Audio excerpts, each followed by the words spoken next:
എന്തിനാ ശിക്ഷ വരുന്നത്? എന്നെ കാണാൻ വന്നല്ലേ അച്ഛൻ? അതെ അതെ. അച്ഛനിക്ക് എന്നെ കാണാൻ എന്താ തോന്നിയത്? നന്ദി പറഞ്ഞില്ല. ആ എന്താണ് നീ ചെയ്യാൻ? എൻ്റെ അടുത്ത് നന്ദി പറയണ്ടോ? ഞാൻ മോളെ പോലെ അല്ലേ? ഞാൻ ഒരുപാട് പേരെ ഇവിടെ വരുന്ന വഴി തെറ്റി വരുന്നവരെയും എല്ലാവരെയും ഞാൻ സഹായിക്കുന്നുണ്ട്.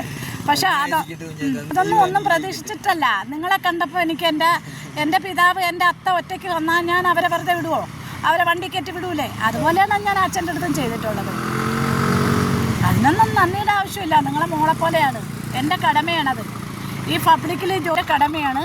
നിങ്ങളെ ഓരോരുത്തരെയും വൃദ്ധരെയും വയസ്സായവരെയും നിരാലംബരെയും നിഷ്കളങ്കരെയൊക്കെ നമ്മളെ കൊണ്ടൊക്കുന്ന രീതിയിൽ അവരെ ഹെൽപ്പ് ചെയ്യണം. നമുക്ക് ആർക്കും ഒന്നും കൊടുക്കാൻ പറ്റില്ല. നമുക്ക് പറ്റില്ല. എൻ്റെ അടുത്ത് കണ്ട നന്ദി പറയാൻ വേണ്ടി ഇത്രയും ദൂരം ഒറ്റയ്ക്ക് വരില്ല കേട്ടാ. അല്ല, എന്നാലും ഈ കാട്ടിൽ കൂടെ ഒറ്റയ്ക്ക് വന്നെന്ന് പറയുമ്പോൾ എനിക്ക് വിഷമമായി. എൻ്റെ അടുത്ത് നന്ദി പറയാൻ വേണ്ടി മാത്രം വന്നല്ലേ? അങ്ങനെ നമ്മളെ മുഖ്യമന്ത്രിയെ കണ്ടില്ലേ? ബഹുമാനപ്പെട്ട മുഖ്യമന്ത്രി പിണറായി സാറിനെ കണ്ടില്ലേ? ഇന്നലെ പോയിട്ട് കണ്ടില്ല. വിളിച്ചപ്പോ ഫോൺ എടുത്താ സാറെടുത്ത്? മുഖ്യമന്ത്രി മൊബൈൽ നമ്പർ ഉണ്ടോ കയ്യില്? മുഖ്യമന്ത്രിയുടെ മൊബൈൽ നമ്പർ കയ്യിലുണ്ടാ? മുഖ്യമന്ത്രിയുടെ മൊബൈൽ നമ്പർ കയ്യിലുണ്ടാ? മൊബൈൽ നമ്പർ കയ്യിലുണ്ടാ? മൊബൈൽ നമ്പർ ഇല്ല. അല്ല, മുഖ്യമന്ത്രിയെ വിളിച്ച് എന്ന് പറഞ്ഞ് എടുത്തെന്ന് പറഞ്ഞായിരുന്നല്ലോ നേരത്തെ.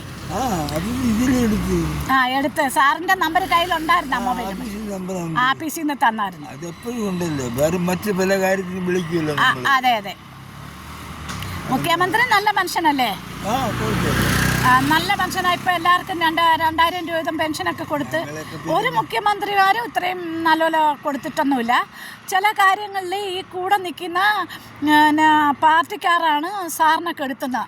സാറ് നല്ല മനുഷ്യനാണ്. സാറിൻ്റെ പാർട്ടിക്കാരുണ്ടല്ലോ, പാർട്ടിക്കാർ ചില ചില കൊട്ടേഷൻ സംഘങ്ങളും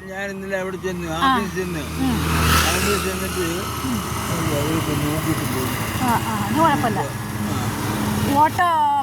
കുറേ ഓട്ടോ ഓടിക്കുന്ന കൊട്ടേഷൻ സംഘങ്ങളും ഈ തൃപ്പാദപുരത്ത് കിടക്കുന്ന കച്ചടകളും കുറച്ച് കൂലി തല്ലിയാറും അവരൊക്കെ സാറിൻ്റെ പേരും പറഞ്ഞ് പാർട്ടിക്കാരെന്നും പറഞ്ഞ് അവരെ മാനം കെടുത്താൻ നടക്കുന്നതാണ്.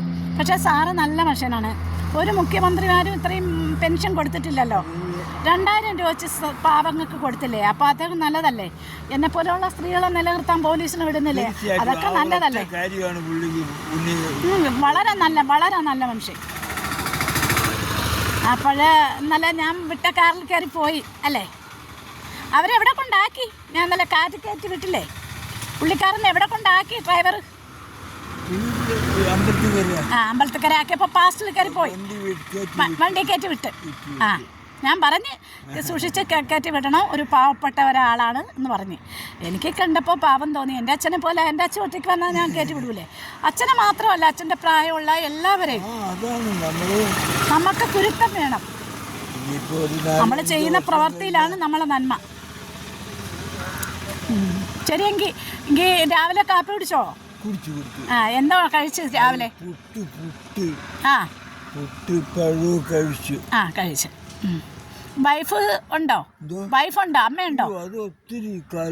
പോയി. എത്ര വർഷമായി പോയിട്ട്? ഇപ്പൊ അച്ഛൻ മാത്രം. എത്ര മക്കളാ അച്ഛന്? എനിക്ക് 3 പേര്. 3 പെണ്ണാ? 2 ആണ്, 1 പെണ്ണ്. 2 പേര് ഇവിടെ ഉണ്ട്. 2 പെണ്ണും ഇവിടെ ഉണ്ട്. 2 ആണുങ്ങൾ ഇവിടെ ഉണ്ട്. പെൺപിള്ളേര് പത്തനംതിട്ട. ഒരു പെണ്ണും 2 ആണും 1 പെണ്ണും അല്ലേ?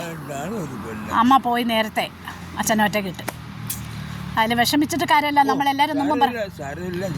നമ്മളെല്ലാവരും മുമ്പ് പിറക്കും പോവും. കുഴപ്പമൊന്നുമില്ല. ഇപ്പം മുമ്പേ അവർ പോയെങ്കിൽ പിറക്കുന്ന നമ്മൾ പോവും. അത് പിന്നെ എന്താ പറയുക, മരണമൊക്കെ നമ്മൾ പടച്ചോൻ വിധിച്ചതല്ലേ. ആന്നച്ചാ, എന്താ പറയാ, എല്ലാവർക്കും വിഷമം ഉണ്ടാവും.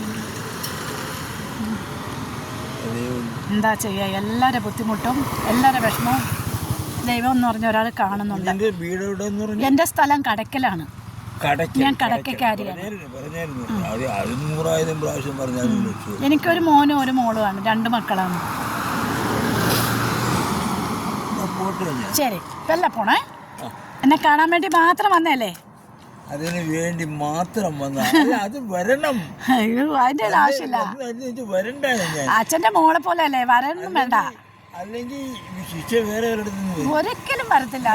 നല്ല മനുഷ്യനല്ലേ. വന്നില്ല. ഞാൻ നിങ്ങളെ മോളെ പോലെ അല്ലേ, എനിക്ക് എന്നെ എന്തെല്ലാം പറഞ്ഞാലും കുഴപ്പം വരില്ല. നീ തന്തയിലായ്മ എന്താടാ കാണിച്ചെന്ന് ചോദിച്ചാൽ അങ്ങനെയൊന്നും ഉണ്ടാവില്ല. അത് വേറെ